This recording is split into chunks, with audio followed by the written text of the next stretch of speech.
by the military-industrial complex.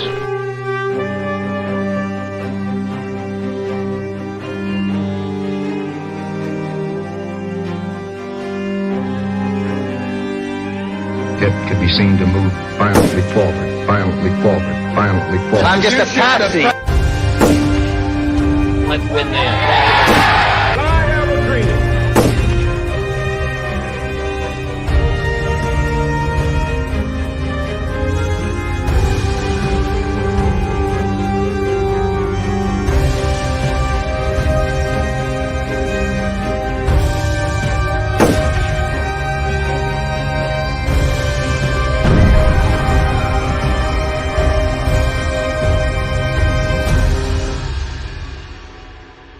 I said this once or twice, but it bears repeating. If you like your current insurance, you will keep your current insurance. You think about the Army and the Navy and the missions they run to protect the world, they run on SAC. Well, you have done a really spectacular job. I guess pretty much everybody at this table is your customer, so Exactly. That's not so bad. Exactly. I want to congratulate Thank you, Mr. President. Thank you.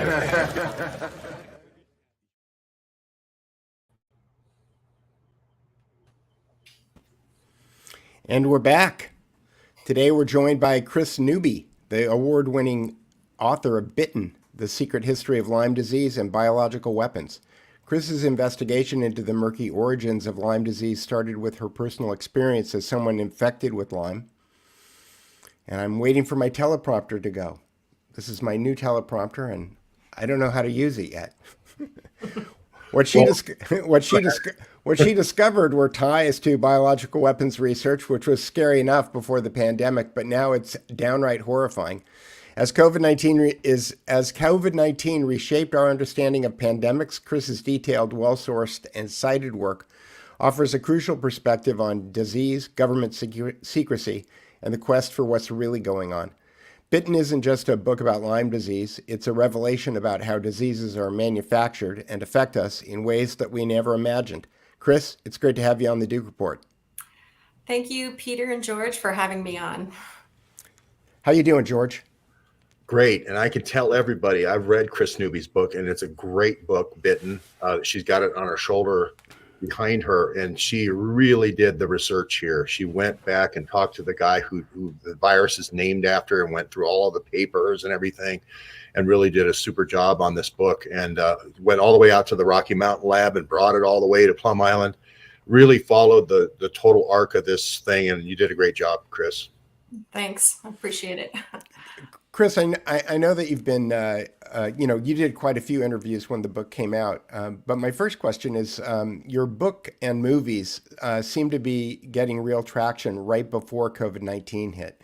And then they seem to have been buried in the news cycle. Now that people are starting to shake the pandemic dust off, are people coming back and asking if these things are related?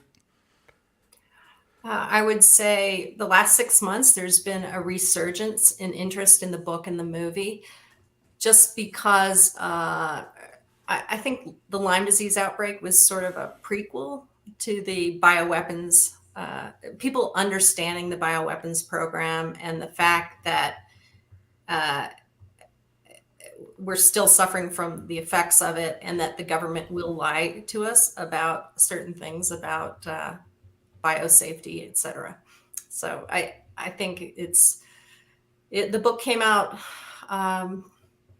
4 years, the pandemic, or 4 years ago. And the book came out, but then you did the movie. And I noticed when I was doing research for this interview today that you seem to have a bunch of interviews around 2019. And that seemed to be when you started to get some media attention. Well, the book came out May 2019, and then Chris Smith in Congress, who was on the DoD defense budget, put an amendment into the bill to investigate the weaponization of fleas, ticks, and mosquitoes. His state, New Jersey, is highly affected by Lyme disease, and the book really brought up the point that we need to declassify these experiments on these insects because of in the process of weaponizing them, There were accidents, things got out, and this has long-lasting effect on our ecosystem, as is evidenced by at the height of the biological weapons program in the late 60s. That's when Lyme disease started harming people. 3 new freaky tick-borne diseases showed up right around Lyme, Connecticut, and Plum Island and Long Island, and caused a lot of disease. So, Well, that was one of my questions for you too. Is that I mean you've kind of taken the high road and assumed that a lot of these outbreaks are accidents. What do you think about the idea that they might not be accidents? well, I kept an open mind. It hasn't been proven exactly how they got out. The Lyme disease discoverer, Willy Bergdorfer, claimed that an accident happened during the biological weapons program and something got out. It wasn't all the Lyme disease spirochete. Lyme disease spirochete was sort of the fall guy, blamed for the whole infection. But he told me that, and another filmmaker, that there was another organism present in the bloodstreams and the ticks around Lyme, Connecticut. And he thought it was possible that that could have caused the illness, but he was told by some unknown power to hide that fact. It was in the original draft of his article in Science magazine, but it got taken out. And is that what is referred to as the Swiss agent? Yes, I labeled it Swiss Agent USA. It probably has another name buried deep in the bowels of Dietrich, but I don't know what it is. Has anybody, Kris, ever talked to you about like mycoplasma as the Swiss agent, or some type of super antigen that maybe William Patrick III at Dietrich was working on, like a staph enterotoxin? Or has anybody ever mentioned any potential candidates for? Because we all want to know, what's this Swiss agent? You know, that's the thing. That's the detective in me wanting to follow that trail. I know. Same with me. Willy Bergdorfer implied it was a rickettsia, which is a very small bacteria that invades cells. It used to be thought it was so small. It used to be thought it was a virus, but it's a rickettsia, and that's a relative of Rocky Mountain spotted fever, which is the most deadly tick-borne disease in the U.S. And there definitely was a weaponization program for Rocky Mountain spotted fever. They started out thinking they would drop ticks with it in it, but then they realized that rickettsias could be mass produced in giant stainless steel tanks like beer, brewed and fermented and then dried and turned into particles and sprayed. So I assume it was a variant of that, but Willy was not forthcoming. He just said he believed that a biological weapon was involved. He said accidents happen. He said sometimes experiments don't turn out like you plan. But my research continues to find out, okay, what is the exact origin? What is the exact organism? And the whole strategy of blaming it all on the spirochete, which is very large and easy to see under a microscope, it prompted people to not look in the ticks.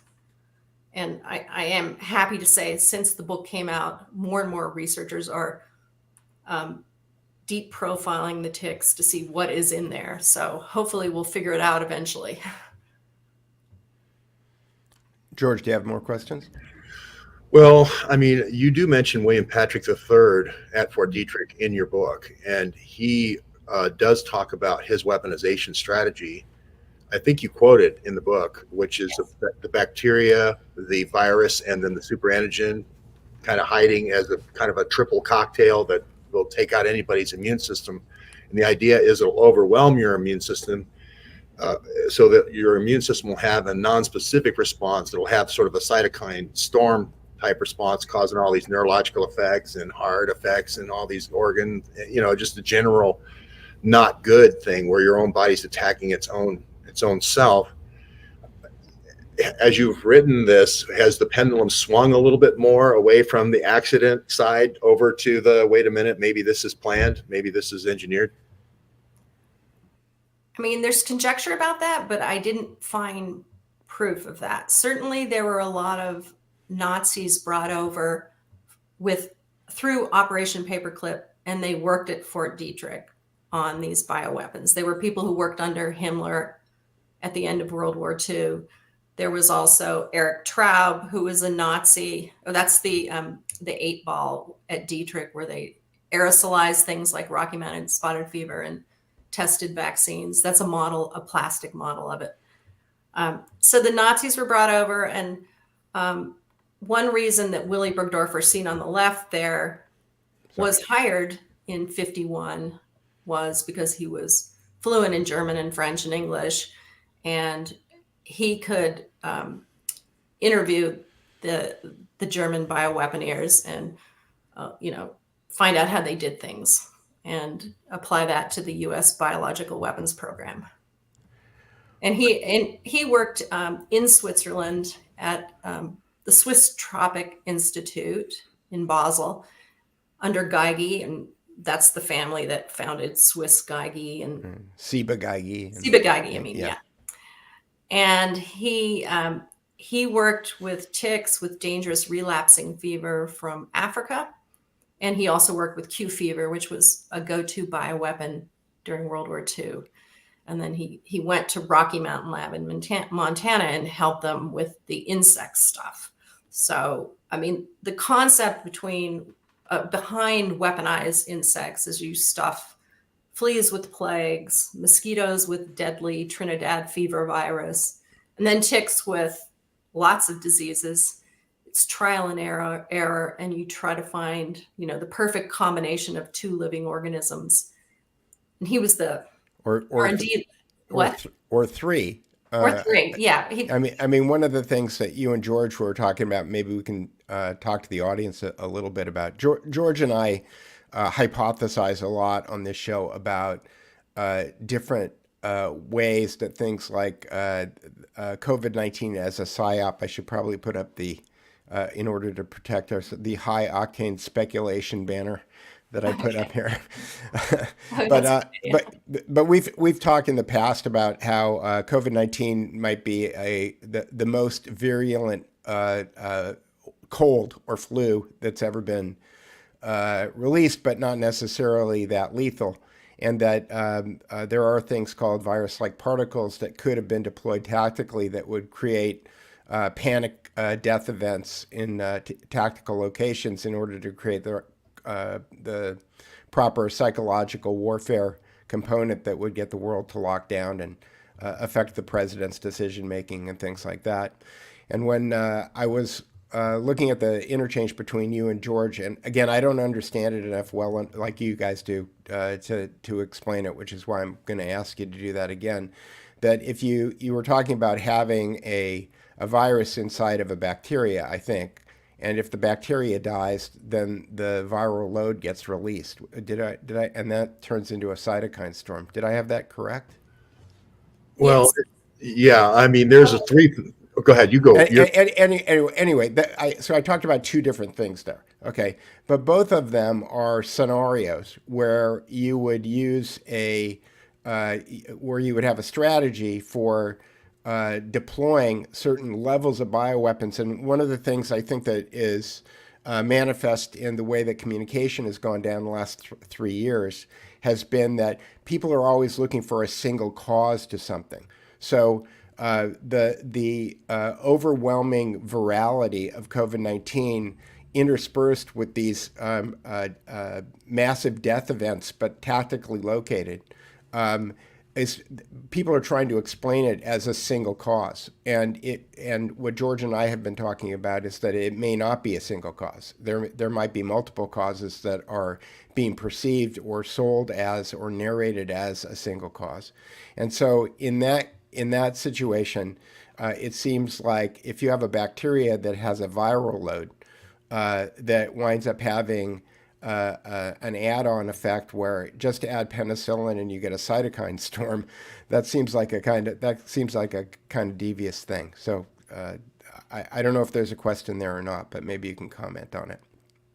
Well, the initial strategy during the Cold War for the U.S. was you drop a bioweapon on an area that you're planning on invading later, and it weakens the general population. It ties up, it weakens the soldiers, it ties up the medical resources, and then it's easier to go in and invade. And a bioweapon is untraceable. You won't find fingerprints on the back of a tick. And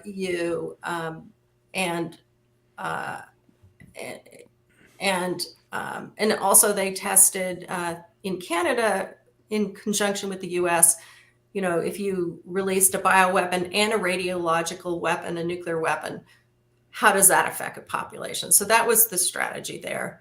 And then, so basically the US bioweapons program went through the 50s and then the 60s. It started with an insect coupled with maybe one disease, one bacteria. Then they added, Willy Bergdorfer, who's the R&D lab, would add, a virus and a bacteria. I mean, in the ticks, the documentation I have, he added in ticks, or he tried to add in ticks. There's a picture from his research paper. Rabies virus, leptospirosis, which is another spirochete, relapsing fever, Venezuelan equine encephalitis virus. So the goal was to find something that would stick and would a tick bite would transfer it to a mammal. And to bring up what George said, Bill Patrick has a list on my website, krisnewby.com, on the documents page, a handwritten list of all the agents that were considered as a bioweapon with little codes next to them on which ones worked, which one didn't, and why they didn't work. I can't remember if mycoplasma was in there, but during the research of my book, I talked to someone in the intelligence bioweapons space who's mostly trying to get us to stop. But he said the ultimate weapon by the time the program was ended in 1972 was a mass-produced bacteria like tularemia or anthrax, brewed and fermented and fed in a giant stainless steel tank with a virus and a toxin.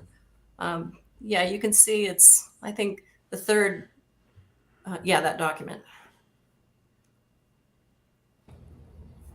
There's his list of all the organisms they tested. There's bleed out diseases and anthrax, of course, and tick-borne tularemia.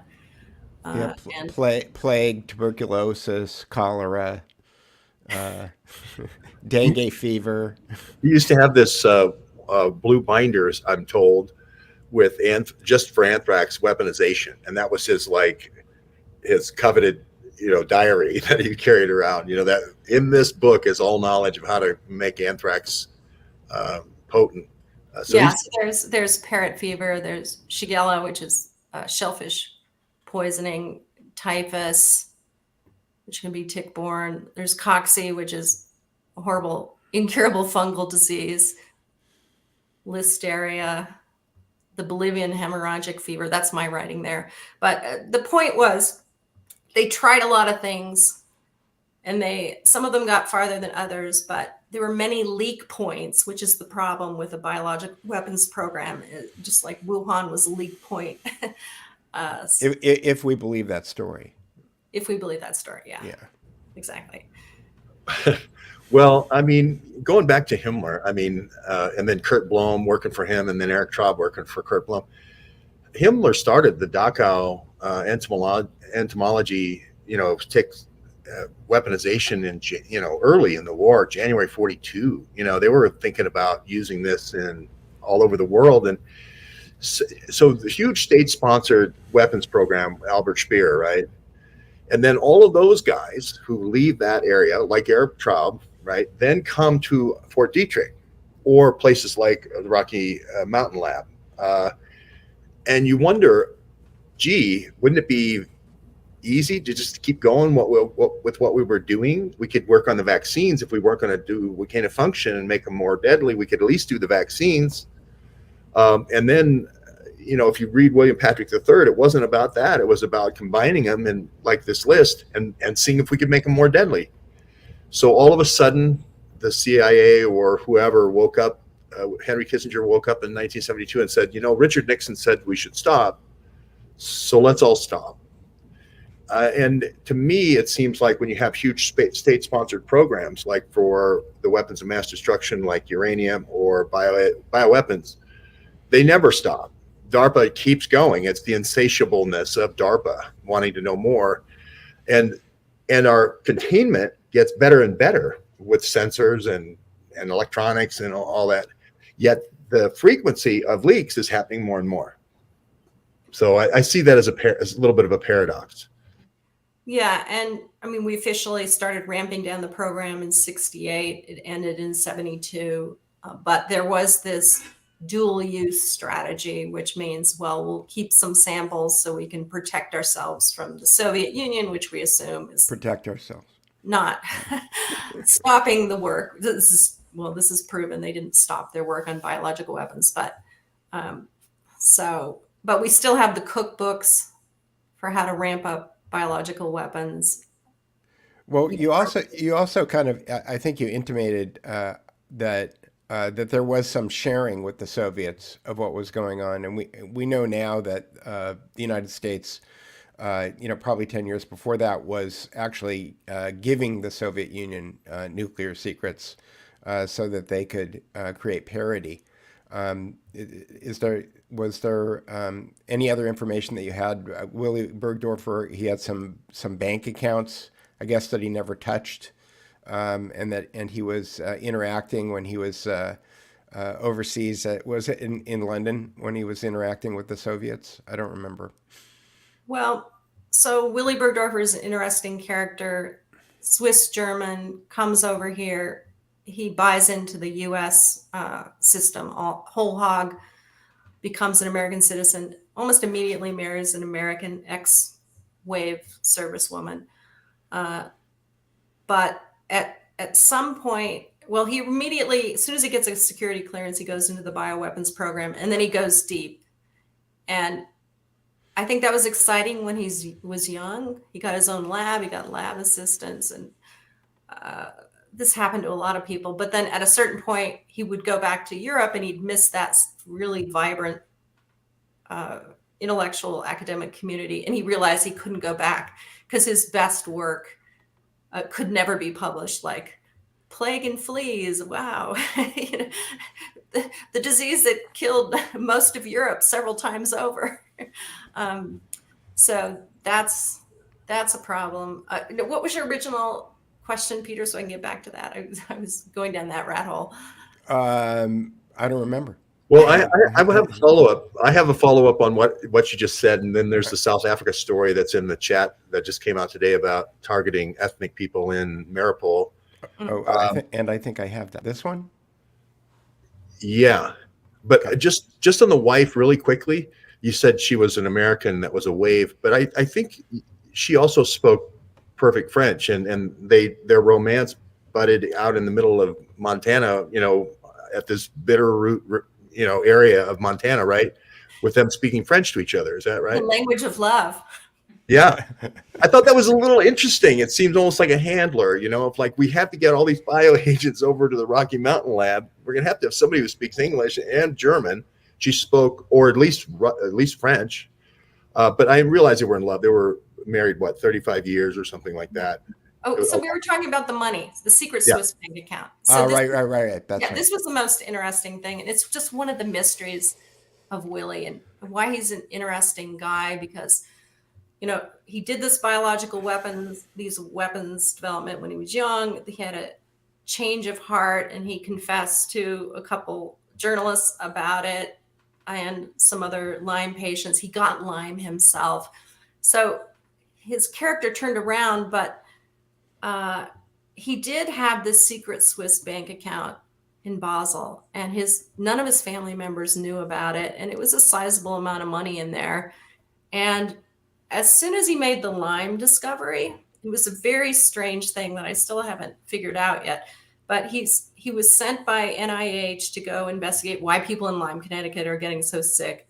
And he tested all these ticks in the blood from Lyme, Connecticut. And he found this organism, he said, in virtually all the samples that he tested, which was a rickettsia. And then he was really excited about it. And then all of a sudden, he went for 8 months over to Switzerland to look for rickettsias, supposedly in the Swiss goat herders near Basel. So that's weird. And then he collected 4,000 ticks from Switzerland. He came back to Rocky Mountain Lab and developed a test. And it turned out the rickettsias around Lyme, Connecticut were the same as in Europe. He took credit for discovery of this Swiss agent, which is what he labeled it. Now it's called Rickettsia helvetica. He took discovery credit for that. But the American version swept under the rug. We never heard about it again. But when that all happened, and there was a lot of high-level meetings at the NIH, he had a freak out that I can follow in letters where he wrote emergency letters because you couldn't just wire money then, send all my money from Switzerland to the Hamilton Bank and make my kids and my wife beneficiaries. So like, why did that happen? Why did he have a nest egg in Switzerland? He did go to a lot of international conferences with people from Russia and all over Europe. So was there a trading of information there? Okay, George, what were you going to say? Well, I'm following up on that because I think there was a trading information. I mean, you know, Geigy had connections to the Nazis, and then Seba had connections to the Nazis, and also the company that they merged with to become Novartis, which was Sandoz, who came out with LSD, had connection to the Nazis, and they're all there in Basel. I did a film where they dumped a huge amount of LSD into the Rhine. That doesn't happen every day. It's just one of those spills, you know. So that's 3 for 3 for me. I mean, Seba, Geigy, and Sandoz, all in Basel, right where the and the international settlements, yes. And we've got CIA and Alan Dulles there, and Chaim Weissman had the first Zionist Congress there too. But, so I don't know about Willie. I tried, but of course I couldn't get Swiss bank records that old. I tried. I had a forensic accountant go through it. I had someone from the DIA, the Defense Intelligence Agency, look through the evidence. They say, yeah, we would definitely look into Willie as a spy if he were still alive. So there was something fishy there, but I couldn't prove what it was. Well, he was a direct We talk about double agents, but you go first, George. Well, I mean, in your book, I think you did a good job of saying he worked directly for, his postgraduate scholarship. He was under the tutelage directly of Geigy. Yeah. Yeah. I mean, there's no heartbeat in between. Those two guys were two peas in a pod. So I don't know if I was trying to get out a whole bunch of stuff and then have the American engine, the military industrial complex engine, fund all my formulas. I could think of not a better way than sending my understudy to one of the labs. I'm not saying it happened because I don't have the proof, but that has to be something that's considered, especially with the secret bank account, and the Swiss agent is the thing that's the fly in the ointment, if you will, so to speak here. Okay, so I think of Geigy as a pure capitalist working both sides. He's equal opportunity profits. So I think he played both sides probably, and he sent his prodigal son to America, and he sent another son to Italy to study mosquitoes. So, anyways, okay. Who was the other son? The other prodigal son. He was someone at Swiss Tropic Institute. So at the time they finished their medical zoology degree, Geigy says, I have this great opportunity. And they did a coin flip of a Swiss franc. I have it here. I keep it here. Well, it's somewhere. Well, there's Helvetia. There's Helvetica. And so Willie lost, and he went to Montana rather than the coast of Italy. And now let's go to the late breaking news, Peter. This targeting of ethnics in Mariupol is a city in Donetsk, I believe. So this is hot news. Get Kris's take on this. What's the question, George? Well, I'll just read the title for the audience, radio audience on all the ships at sea. Big Pharma's tested secret bioweapon program to target Slavic DNA in Mariupol, says expert. Now, this is a Russian organ here, which is Sputnik. So this goes back to the last Nazi conceit, right? So there was a book, Kris, that was written by Stan Pottinger, who was in the National Security Council of Richard Nixon's White House. His son famously was in the National Security Council of Donald Trump, advising him about COVID. And he wrote a book that was published in 2006, 2009, called The Last Nazi. And it's a terrible book. But George insisted that we read it, so we did. And the conceit of that book is that there was a understudy to Mengele at Auschwitz who escaped to the United States and was developing a race-based genetic warfare weapon it was basically a disease that would only kill Jews in the book. But the idea that things like this exist, it was kind of like floated in this book. And so I think that, whenever we see something like that, our spidey senses go up. Yeah. And it would be logical, and I've heard rumors, but no proof against, but it would be logical that certain dark corners of certain countries would pursue that.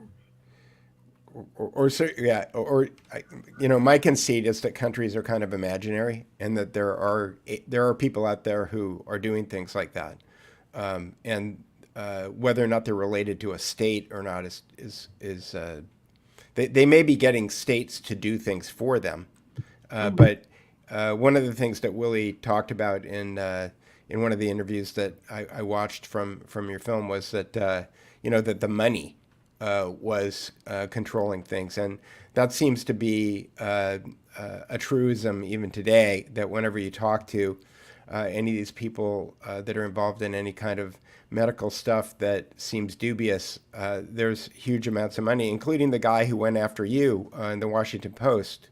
I don't remember his name, but Sam Telford from Tufts University. Yeah, who had a $31 million contract that he didn't reveal in his criticism of your work. And it's interesting because I went to try to find him on Tufts' website, and the pages have been taken down. And not only are they taken down at Tufts, they're taken down in the Internet Archive. Like, they don't exist on the Internet Archive either, which I found curious. Wow, I haven't checked lately. I just know when he wrote that op-ed for the Washington Post, and there were 15 inaccuracies, and I called him and he said, I never read your book. I just wrote it and linked to your book without. Well, he probably didn't read it. He said he didn't read it. Some analyst wrote it. Yeah. Yeah. And he was obviously protected, and he didn't care that he wasn't going to try to pull it down or correct it. And I noticed that after I wrote the rebuttal and the fact check, which is on my website, that the listing of him being a director at the Groton Biosecurity Lab had been taken down from the Tufts site. So there's a lot of scrubbing of that stuff. So that rebuttal that you sent me is on your website? Yeah, it is. Okay, great. It is. Yeah, and did anybody carry it? Like, did any outlet publish that?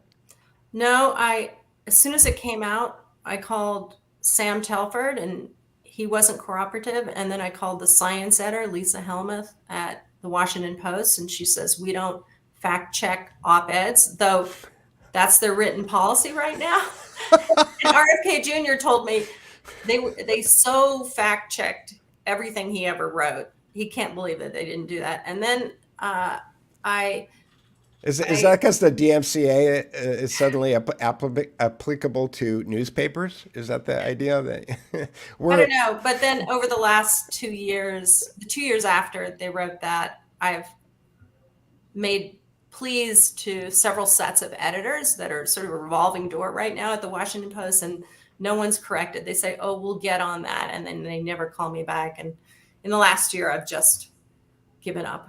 But the damage is done when they do something like that. When a book comes out, it damaged. I didn't get any good reviews. It killed a movie deal. It killed any legitimate reviews and analysis of all the facts that I carefully assembled.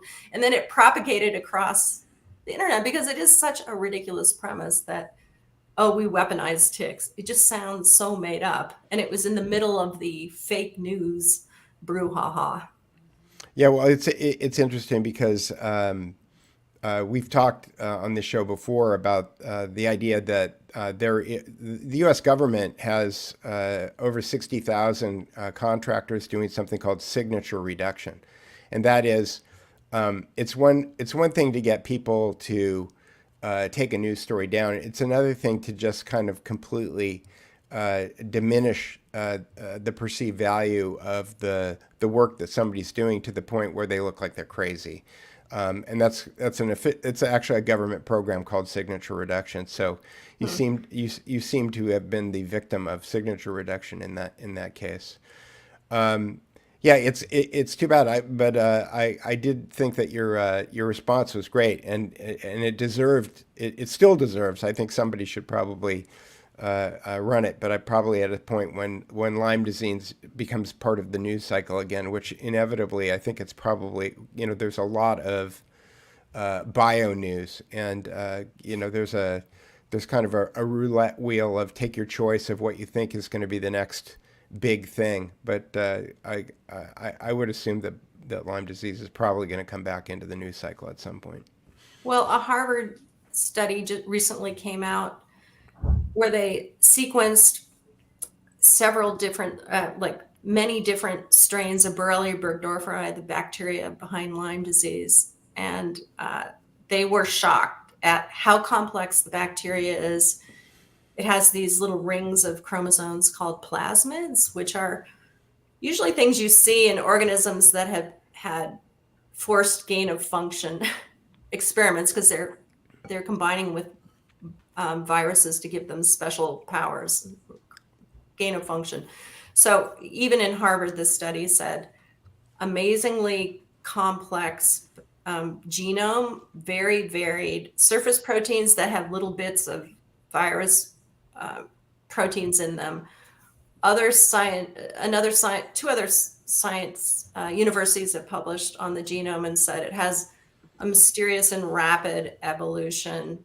And it's so different than the other Borrelias in that family of bacteria that we're going to give it its own branch of the family tree. So though I found no proof in my book that the Lyme disease bacteria was genetically engineered, there is new findings that say it is unusual, and maybe someone will come up with something that would be daring enough to say, yeah, it was engineered.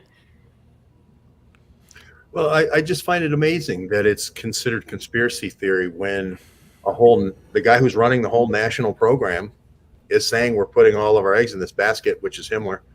And then 62 with Operation Mongoose, this is our stated softening strategy for Cuba before we invade. We still have ticks in Florida that came from that. I mean, mosquitoes, engineered mosquitoes. The Egypti mosquito never was in, it's from Egypt, not Florida. So these are real pieces of evidence, right? It's not conspiracy theory. Egypti didn't fly here from Egypt. It was brought here, right? And it was brought in It didn't swim across the Atlantic on a deer either. Not a deer tick, yeah. Yeah. And it's a massive programs. These are massive programs, like space launches or the nuclear weapons, But I'm always find it interesting that people, it's so easy to just slap the label, this is conspiracy theory, and dismiss. But then you have all these people, and the movie does a great job of this, having this label slapped on them, and they're going almost to death. They're going almost to the point of their death before they finally get the treatment, and there's this flawed, in the movie, there's this flawed genetic test, which it would be picture perfect if it was tested to 5 genes, but since it only tests 3 genes, it leaves in this wiggle room and allows a he said, they said, kind of a thing to exist. Can you talk a little bit about that? Yeah, so when my book came out, it was unpopular to talk about that, but I think people are coming around, and hopefully the scientists will fire up their Illumina gene sequencers and see what's really in there. Because if we can find out where, a bacteria of anthrax came from, we can do that with the genome of the Burley burgdorferi. So, but I mean, you were dismissed by this guy from Tufts because he basically said conspiracy theory that ticks could be used for bioweapons. Right. And I just by chance met a CIA guy who did a pilot study where he dropped infected ticks on Cuban sugarcane workers. I interviewed him several times. There were witnesses. He seemed like a really credible people. I knew people who had known him his whole life. But I wasn't going to put it in the book until I lucked out in 2017. The JFK assassination files were posted on the CIA site. And that's where I found confirmation that this pilot study really happened in 62, I think. And it was a small pilot study, and it didn't work because when they opened up the boxes of the ticks and tried to dump them out, there was blowback. The ticks blew back. There was a couple of different people we followed. John O'Loughlin's father was somewhat involved. He was an FBI agent who was involved in the researching of how the CIA was kind of doing its own independent war on Cuba, using bases in America to train, like Pontchartrain and so forth. So this is a fascinating area. It'd be interesting to know what the program was, if we could tie it back to the people that were working with another author's father back at the FBI. Mm-hmm. So Peter, I wanted to bring up something you were talking about, and it's about the escalation of biological weapons and chemical weapons and nuclear weapons and information leaking back and forth. In my new book that I'm working on, I'm sort of thinking deeply about how these escalations happen and how some of the leaks are intentional. For example, I'm studying this double agent called Joe Cassidy, and he was an enlisted sergeant and was playing a double agent between the Soviets. And he would, for a couple of years, leak some real and some fake information to the Soviets. And that included biological weapons and chemical weapons. And the thing that it had the effect for example, for chemical weapons, Joe Cassidy, through the Pentagon, with the Pentagon's permission, said, oh, we have this new super de-duper chemical weapon. It's way better than VX. And it actually was a chemical weapon that was a failure. It was too unstable to weaponize. But they gave him the formula, and the Soviet scientists looked at it and said, well, you can't make this a weapon. It's too unstable. They said, but they must have something really good or a secret that we don't know about. So that's how they developed Novichok, because it's this escalation, one-upsmanship, and both sides leak information, which is a snowball effect on new, more dangerous weapons of mass destruction. So I just think we need to shine a light on that. I'm reading a book on by Ezra Pound. I think it might have been the last book that he wrote on culture. I can't remember what the full title of the book is, but I'm about 3 chapters into it. And one of the things that he and George, it's funny because I want to share this with you when I get it synthesized. But one of the things that he kind of talks about is that we're such slaves to we're such slaves to history. That is, we're always looking to footnote the Guide to Culture by Ezra Pound. We're such slaves to kind of written history and trying to cite our sources and be evidentiary. And one of the things that attracted me to George in the first place when I started following his work is that he had this mantra, which is, it's all in the metadata, it's all in the metadata. And one of the ideas that I've been playing around with myself is that, again, when I say that I think countries are imaginary, people kind of like scoff at me and they poo-poo it. But if this guy actually isn't a double agent, the sergeant, going back and forth between the Soviet Union and the United States, if he's actually working for a third party that's like above the United States and the Soviet Union as far as the power hierarchy is concerned, whether or not you think that's banks or something else, that there are these kind of superstructures. C. Wright Mills called them the power elite, people who are think of themselves as above governments. At which point they are manipulating governments, they're manipulating politics and legislators by virtue of an acronym that we talk about. You were talking about Willy Bergdorfer and not knowing his motivations. The CIA has an acronym that they use called MICE, which is money, ideology, compromise, or ego. And those are the vectors that are used in order to control people.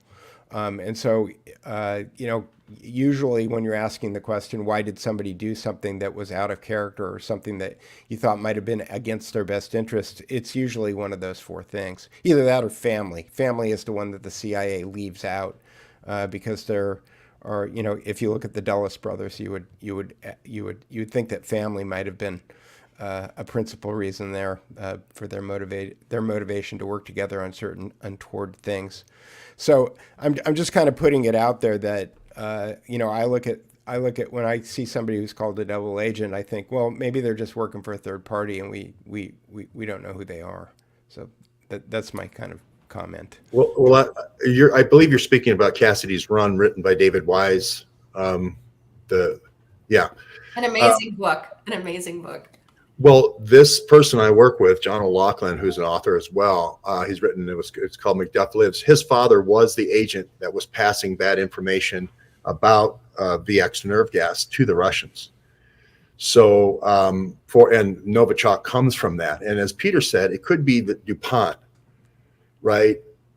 There's a 98% solution, and there's some little thing that's wrong with it, and you use an FBI agent to give to the 2% flaws. But with 98% of the work done, they can just quickly. This happened with Iran, of us giving nuclear secrets to Iran. We thought we were giving them a bad feed, but when they got it, they said, "Oh, 98% is right, but here's your little flaw," and it keeps this kind of Cold War going. And this is a bio Cold War. There was a nuclear Cold War before. And we have to consider that as a strong possibility because it puts them in the business of antidotes and vaccines and therapeutics and monoclonal antibodies and all these things. Mm-hmm. And Basel, Switzerland is the home of the Swiss pharmaceutical industry, right? Yes. Yes. So maybe Willy Bergdorfer is the Swiss agent. That was the original title of my book, which HarperCollins didn't like because I liked the way it worked on two levels. And I haven't ruled out that Willie maybe was a double agent. I mean, in his files, there were a lot of Russian files, Russian documents on how to do things like how do we breed ticks that don't need both sexes. They're hermaphroditic. There's another word for that for ticks. And so there was a trading of information at one Austrian, in Austria, as you know, is a spy capital of Europe. At one Austrian conference, Willie was watching all the international bug researchers come into the hospital, and he was up on a berm above the parking lot taking videos of them. And he zoomed in on the Russian with the big white beard and followed him. And it's just like, this is not a tourist kind of approach to videos. And that made me think, well, maybe he's spying for the CIA on what the Russians are doing. I have a copy of that video, which will be in the documentary if it ever comes out. Yeah, we could talk about that in a second. George, you had, is this a link that you wanted to talk about? Well, I just wanted to, here in Nevada, late breaking news. This is actually last year's news, but they always turn the things around that they used to make the stuff as the antidote now, and the celebrated antidote, and everybody gets not Pulitzers, but Nobels. But here they're talking about using CRISPR against the tick-borne diseases. So I just thought I'd just throw that in for more. Somebody put it in the chat for more receipts, I guess. Somebody else is mentioning a book here called Lyme Disease and the SS Elbrus, ELBRUS. Yeah, I read that. It's a little, it's jumbled. It's Okay. like a bunch of URLs. So, I mean, So it's not a real book. it was, yeah, it's not useful, I would say, because the narrative wasn't built. I mean, if you want to read more about the bug-borne insect program, I think Eight-Legged Soldiers was a really good one. And Baseless by Nicholson Baker is really good. Following Jeffrey Kay, who's a mensch about bug-borne weapons during the Korean War. He has a really nice Substack if you want to follow that. And then what else?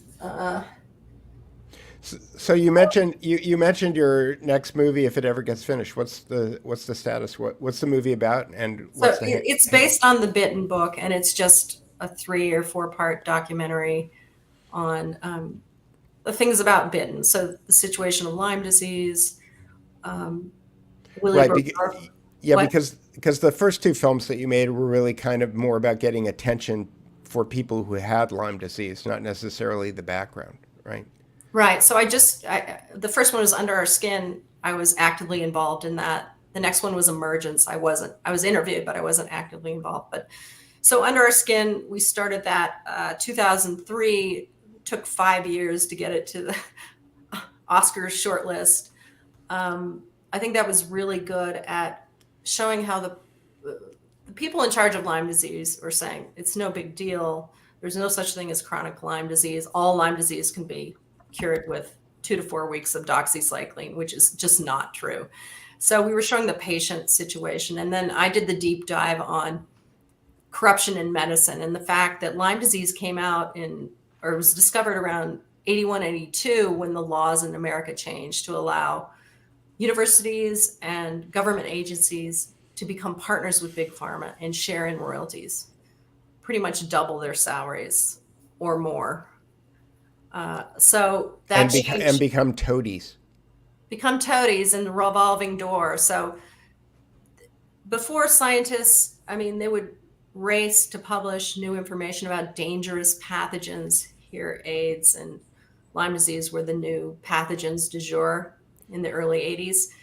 And instead, the scientists would patent surface proteins of these organisms that evolution created over millions of years. They would patent them and they could profit off them if those surface proteins of the bacteria were used in a vaccine or a test kit. And this changed the incentives because then pharma would want to make a test kit or a vaccine, and all that information would be secret because it was intellectual property. And so we don't have the compounding of science that happened before, where scientists learn from other scientists and build on those ideas, and they test those ideas and reject them. So I think the underlying foundation of Lyme disease is corrupted because of that pharma secrecy, where there were 2 vaccines in the works, and the vaccines were pulled for various reasons. And now we're stuck with a Lyme disease test that's horrible and it's 40 years old. Is that what Willie is talking about in your interview with him, where he's talking about how people have to start over again whenever they start to research this stuff because so many of the things that have been discovered are not available to scientists to be able to build upon? Yes. So what happened is because of this vaccine race, they had to quickly define the symptoms of the disease and a test, even though they didn't have enough knowledge about it. It was such a new disease. And now it turns out there's a wide genetic variation on the strains, and the different strains of the Lyme disease bacteria cause different symptoms, and some are chronic and some just create harmless rashes. So that's what he was saying is because all these researchers, it's a very, very small circle of researchers in the Northeast corridor, were invested in the vaccine and the test kits that went with the vaccines, then they weren't 100% honest with what the disease really did. They narrowed the definition of the symptoms and they desensitized the tests. And Pam Weintraub, who was there when all this happened, has a book called Cure Unknown. And if you want to know, if you want, a really good account of how this corruption happened, read that book, Cure Unknown. It's frustrating, it's infuriating, but that's what's happening with a lot of diseases now. It's not just Lyme disease. Well, that leads us to a couple of questions that we've got right now. And for people who didn't know this, Kris, you had or have, is it safe to say you had? My husband and I got it on Martha's Vineyard in 2002. It took a year, 10 doctors, and $60,000 to get diagnosed with 2 different tick-borne diseases, and about 5 years after that to get over it. So I'm good now. And that's really one of the motivations. When I did the documentary, I saw the millions of people across the US who were sick with this being dismissed, gaslit, just like the long COVID people. Oh, you're not really sick, you're just lazy. So the social justice for these chronically ill is a big motivator in all the work I've done. Right. So we've got a couple of questions here. So somebody said, does anyone have the latest up-to-date treatment protocol for Lyme disease? What is that? Do we know? Is there a treatment protocol, or there are 2 versions? There's one that's published by the Infectious Diseases Society of America, and that's the 2 to 4 weeks of doxycycline, which doesn't work. And new primate studies show that it makes the disease worse because you're undertreating and then the organisms go into the brain and the joints. Then there's ILADS, which is International Lyme Disease, and they're the clinicians that actually have to deal with these patients on a day-to-day basis. And so their protocol is 3 different antibiotics, sort of cocktails like you do in AIDS, to get all forms of the bacteria, because the bacteria has a mobile snaky form, it has a cyst form, it has a cell wall-less form, and you need different drugs for that. And then if you have a co-infection, you need an anti-parasite drug. So anyways, a good place to go to find out the protocol for your disease is a nonprofit foundation called Invisible International, and they have education courses on how to treat all these tick diseases according to what tick diseases you have, because there are about 20 tick-borne diseases that can be transmitted by ticks, and sometimes you get a devil's brew of 2 or 3 or 4. Yeah, I have a young friend who believes that he has Lyme disease, but he doesn't have the red target. He doesn't have any memory of ever having been bitten by a tick. But his sister has Lyme disease, and he's pretty convinced that he has it. What would you say to him? I would say the studies that I believe are about only 30% of people see the rash or have the rash. In my case, the bite was at the back of my head under long hair, so of course I didn't see the rash. And sometimes it just depends on where you're bitten, and the spirochetes they're mainstreamed directly into your blood supply, and you wouldn't get the rash. It's variable. So it is possible. Yes, it is definitely possible. The Germans in the Black Forest who were experimenting with spirochetes said, if you get spirochetes can be in mosquitoes, and if you get a certain number of mosquito bites with high germ load, these are the German Nazi scientists said they thought you could get Borrelia, through mosquito bites, but that has absolutely not been proven in the US. Well, yes, here's the website, Invisible International. So under education, that's where all these absolutely free, accredited, continuing medical educations are on the protocols for treatment and diagnosis, and they explain the tests, and they're all cited. so you can read them yourself as a patient and share them with your doctors. Well, that's great. That's a great resource. Yeah, so I worked with them for about 2.5 years to help them publicize their amazing courses, and they're good. Well, terrific.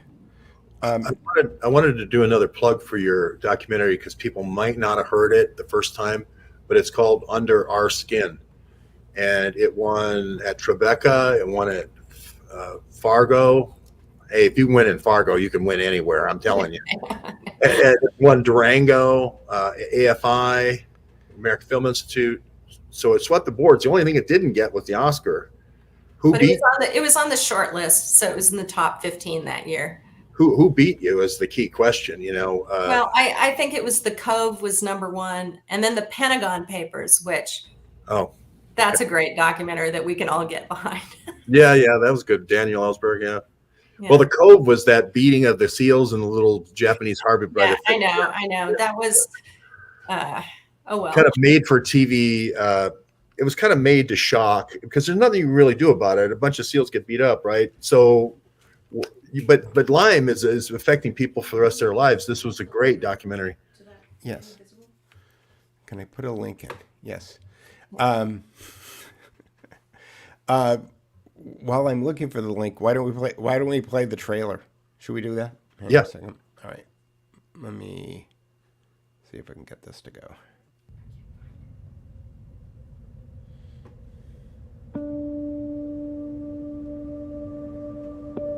I didn't know what was happening to me. I thought I was gonna die. He kept saying to us, I have no idea what this is. We have, I think, a horrible epidemic. It's the next tsunami. I used to do ballet.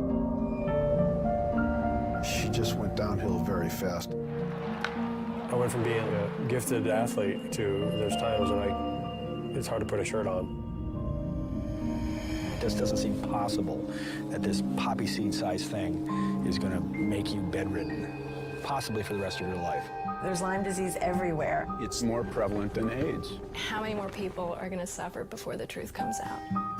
As citizens, we ought to be astonished and alarmed. The major medical journals have published that chronic Lyme disease is not real and it's a psychosomatic condition.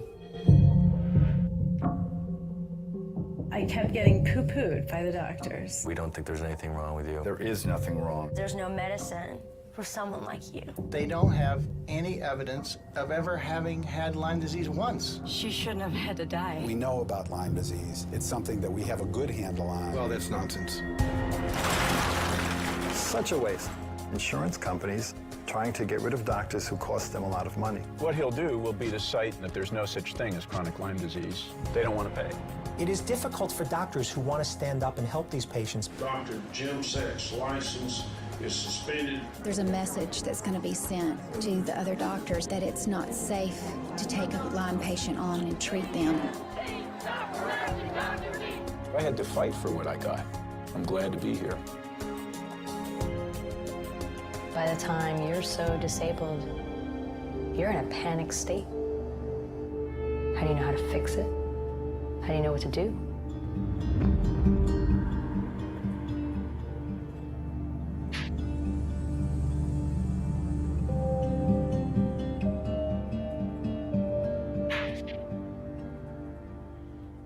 All righty.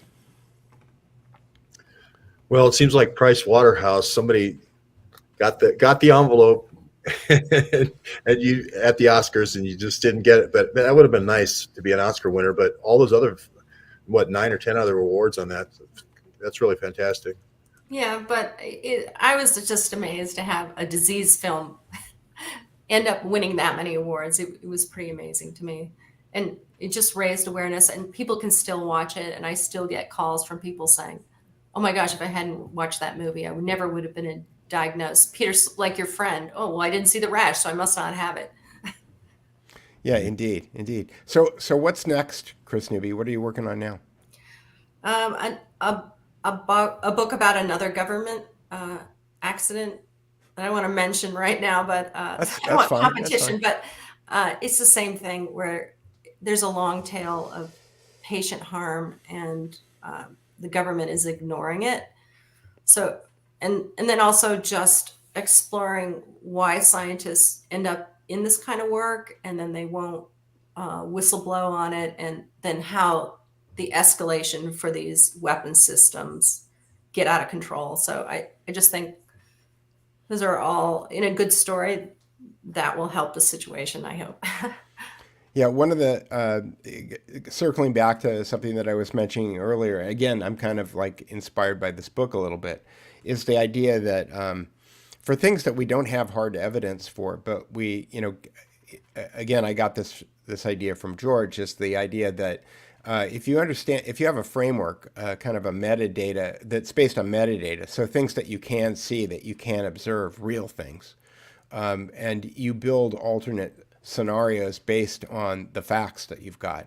When it comes to these covert programs, often it seems like that's almost like the only alternative that you have, because you have some of the evidence, but you don't have all the evidence. You have 3 of the genes, but you don't have 5 of the genes. And so you have to, at that point, I guess put your storyteller hat on, and then figure out how to craft a narrative that kind of resonates with people, that, again, knowing that the signature reduction people are out there and that they're going to come after you, that you kind of take that into account before you wind up releasing something, so that you're ready for them.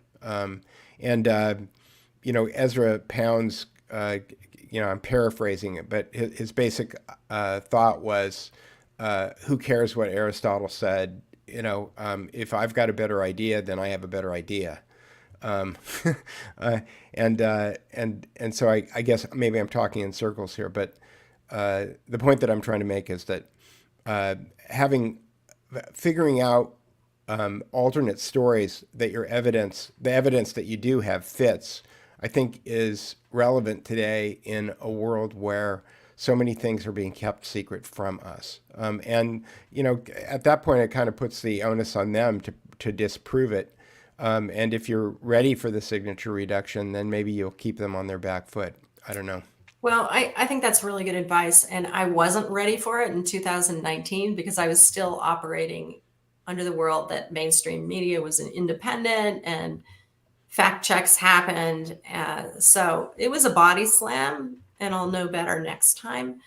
I would say with the biological weapons program, I'm sure you guys have noticed that a lot of the documents were destroyed in 72 when the program ended. I mean, Bill Patrick built a bonfire and burned all the documents, but you can find it in archives because everything in the government is in triplicate. And some of these researchers like Willie, I got a lot of his original lab papers saved. Well, when MK Ultra was, when they burned all the MK Ultra documents, they didn't burn the accounting. I have some of those documents. Right, yeah. And so they don't know necessarily what the programs were doing, but they knew what their budgets were and what they were called. So there's that. And you got to ask yourself a question too. It's like, is this a free country that we're living in? If the government has so many secrets, I keep going back to the preamble and the Bill of Rights of the Constitution, and then holding it up against what we've got, and they don't seem to match. So that's why I go with the meta alternative of maybe the governments are. There's a guy named Clay Shirky, and he did a lecture in 2007 called "Ontology is Overrated." And he was talking about how 40% of the volumes in the Library of Congress are in a section called Former Soviet Union.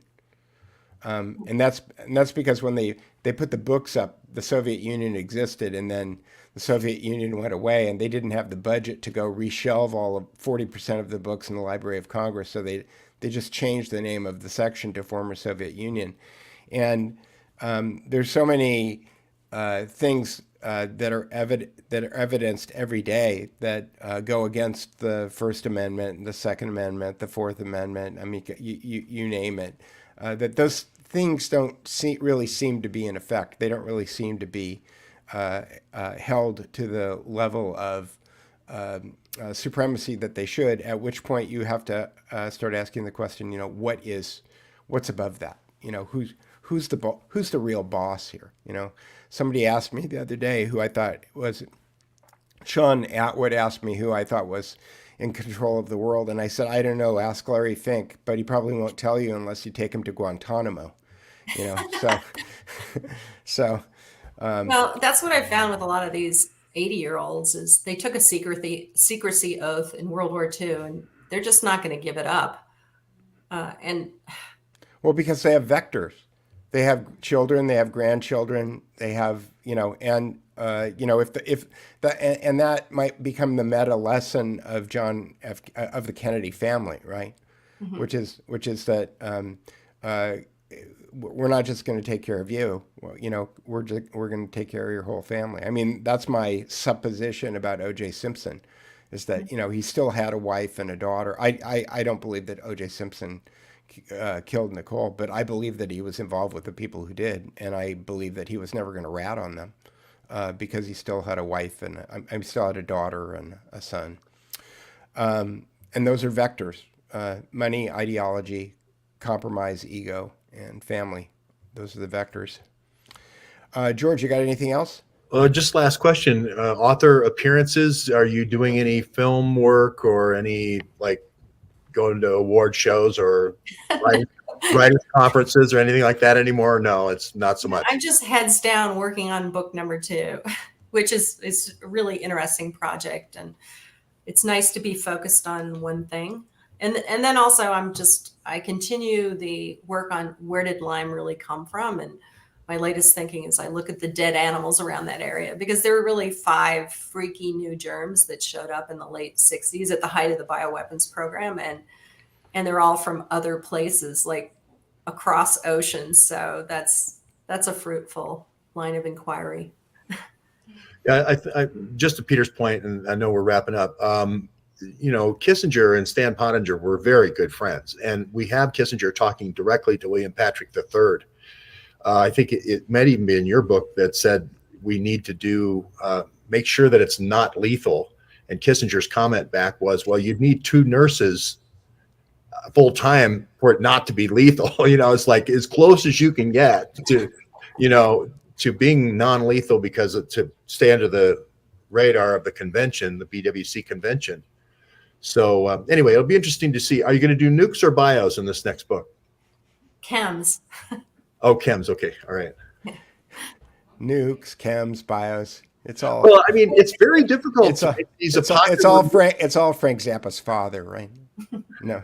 Ever since Michael Crichton, who Peter had taught at his 8th grade English class. Yeah, that's amazing. Yeah, that's the last book that popularized a virus. Unless you want to call a hot zone. So it's hard. It's hard to, and especially a documentary nonfiction. I mean, that's really hard. So congratulations again.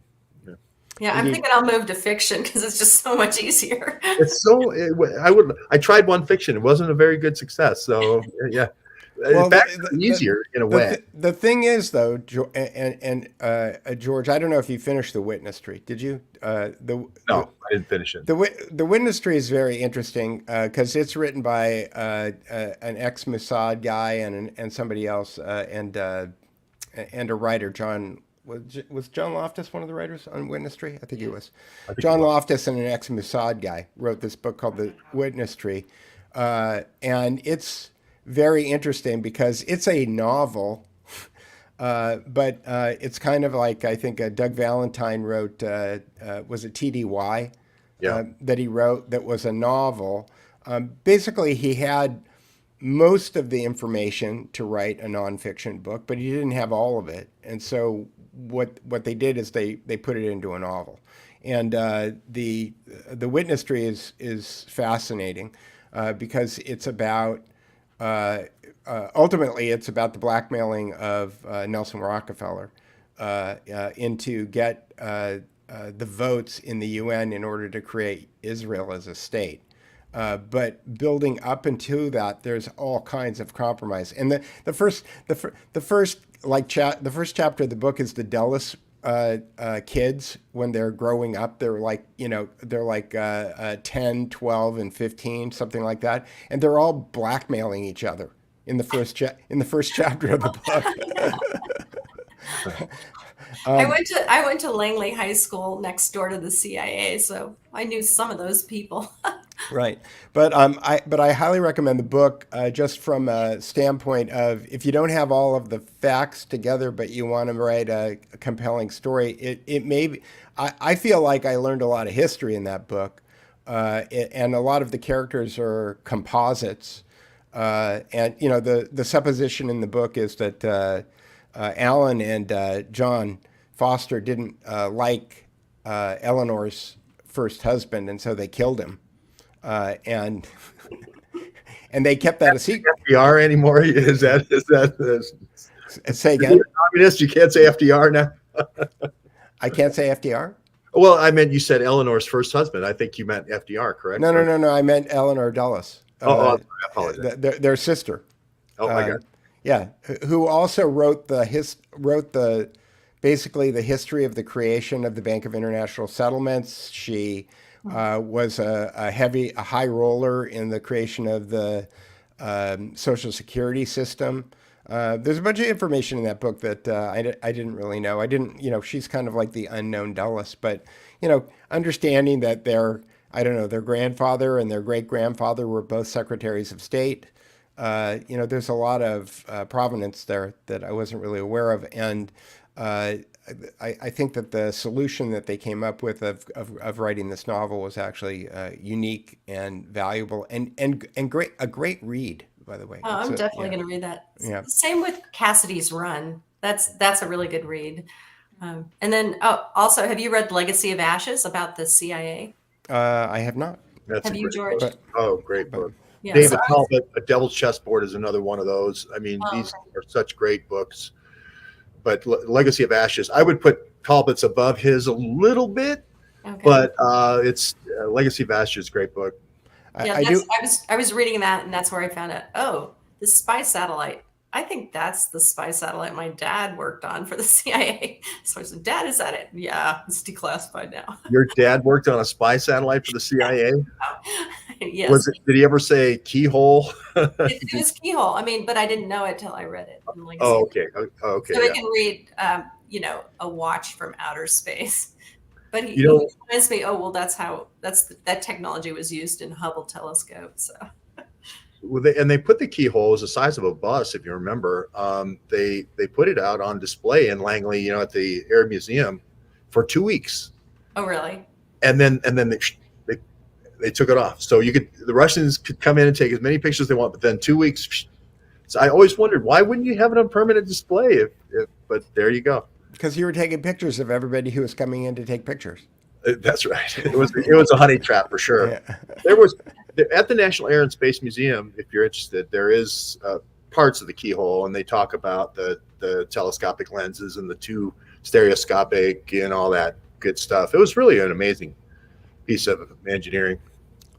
Indeed. So, Kris, you want to tell people where they can find you and how they can support you? So KrisNewby.com is my website. There's a lot of documents and photos. Some of them you showed here tonight. And, you know, Invisible International is where the classes on Lyme disease are. My book can be bought anywhere you buy books. It's HarperCollins, from the HarperCollins site or Amazon or indie bookstores, which I like to support. And let's see, what else? I have a new Substack. I have a deadline, so I haven't been posting, but I'm about to post like the emerging evidence on Lyme origins. Is it krisnewby.substack.com? Yeah. Okay, and people can subscribe there, I suppose. Right. It's free for now. Okay. I just want to get the information out. And then hopefully, you know, Under Our Skin, you can watch that film, and hopefully the Bitten documentary will get picked up. It's ready to roll. We're just looking for a distributor. Indeed. And if people want to support, let me take this away. Hang on. If people want to support George Webb, they can go to georgewebb.substack.com and they can subscribe to George Webb's Substack. Or you can go to buymeacoffee.com/George Webb, no E, number 1. and support George that way. And if you want to support this channel, you can go to buymeacoffee.com/The Duke Report. And otherwise, you can go to thedukereport.com/shop, and you can buy an edgy T-shirt. And I do, Kris, put books. I have a book section for people who are trying to figure out what's really going on in the world. It's a curated book section. I think I'm up to about 600 books now, but I got a few today to add to the list. And I'll be doing that. And so for people who are trying to kind of get their arms around what's really going on, for people who still read, I mean, one of the things that's an issue for me right now, and it's an ongoing discussion, is because I am working on my second book right now, is the idea that that people aren't reading anymore. And so if they're not going to read, but you want to get the message out, then it seems like video and doing channels like this seems to be the natural progression of that kind of stuff. And then figuring out how to get all of that information into the form that is video is the challenge. But George, one of the things I thought of today, George, I did something a few months ago that George liked, which was that I took Harry Truman's letter that he wrote to the Washington Post about the CIA a month after the Kennedy assassination, and I used a program called 11 Labs, which is an AI voice thing. It's probably the same thing that they used to fake Roger Stone. Roger Stone was yelling a couple weeks ago that there were conversations that he had being leaked out onto the internet that he never had because they cloned his voice. Well, I look at AI voice creation as kind of it's a tool, right? And you can use it for bad things, but you can use it for good things. So what I did is I took Truman's voice from his speeches, I trained the AI with it, and then I had it read his letter to the Washington Post, which is something he never did. So it's his words. He wrote the words. It's his voice, but he never actually did a speech with it. And one of the things I've been playing around with this book is that I was thinking that there's enough Ezra Pound recordings out there in the world that I might train 11 Labs with Ezra Pound and then just have him read like a chapter of this book that I kind of found falling down funny and poignant today. So I digress a little bit. Well, look for that. I can't wait, Peter. I think I kidded with Peter. There should be a whole new class of AI Oscars. He's done them all. So now here's the new. Well, I did post a video a couple of days ago, which was I think that you and I talked about it, George, which was an interview between Rudy Maxa of the Washington Post and Carol Quigley talking about his book, Tragedy and Hope. And the audio was terrible. But the information in it is invaluable.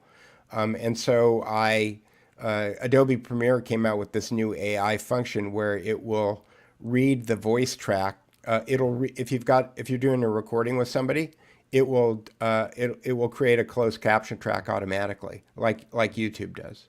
And that made it. I ran it through Adobe Premiere, and it made it immediately more accessible. That is, for somebody who wanted to watch it, it became much easier to watch. And then I used AI also to write and create the soundtrack for a little 3-minute intro to the video. And then I used AI to kind of do illustrations for that video. And hopefully, I can get more people to pay attention. I don't know if you noticed the graphic that we did for the show today, Kris. The intro? No, the graphic. Let me see if I can show it. Your Cold War videos were triggering for me. No, it's actually too scary. Too scary. Yeah. Well, let me see if I can pull this up right now, and then we can get out of here. Let me see. Yeah. So George, I think for you and I, our research, I think AI will be a great tool because it'll just save us time and schlepping through all the documents. So I can't wait till it gets a little better. So here's one, but here's the agent. But here's the one that we went with. Yeah. So what program did you use? This is DALL-E from. I've used that from ChatGPT. Yeah, I just I I gave it a prompt and came up with the graphics for the show today. Well, Kris, thank you so much for joining us today. It was great, and I'm glad that you do the work that you do, and I'm glad that we could share your work with the audience today. And for all of you guys who haven't read Bitten, it's a very readable book. It's well written. It's got all kinds of it's got a little intrigue with his relationship with his wife and going back and forth. I guess the one thing that we didn't talk about today that I wanted to talk about, and let me see if I can get to this quickly. Here, I got to scroll through these things. Swiss God of War. Is this the London School of Virology? What is this? Tropical medicine. Yeah, these are the decorations on the outside of the building, which I was kind of dumbfounded, and I don't know whether or not this is contemporary with the London School of Economics, but it just seemed like all of these institutes to kind of create methods for taking over the world are all there in London, and they don't seem to be hiding much. It's right there. There's a flea, louse, and a bed bug and a tick. The worst scourges of the planet Earth. They didn't get Prince Philip's picture in there. I guess there was not enough room. Okay. Right. Well, exactly. He did want to come back as a virus, right? Well, thank you guys for doing what you do. You're the best of freedom of speech in the country. Just getting these ideas. I think it really helps I get very narrowly focused on Willie and ticks, but it helps to have people looking at the bigger picture, the 10,000 foot, like asking who's really behind all this. Because I do believe that most researchers and scientists and people are essentially good, but it's the systems and the incentives that make things go awry. Indeed. Well, thank you for that, and it's high praise coming from you. So thank you very much. And we'll see you next Tuesday, everybody. Thanks, everybody. Thank you. Bye-bye.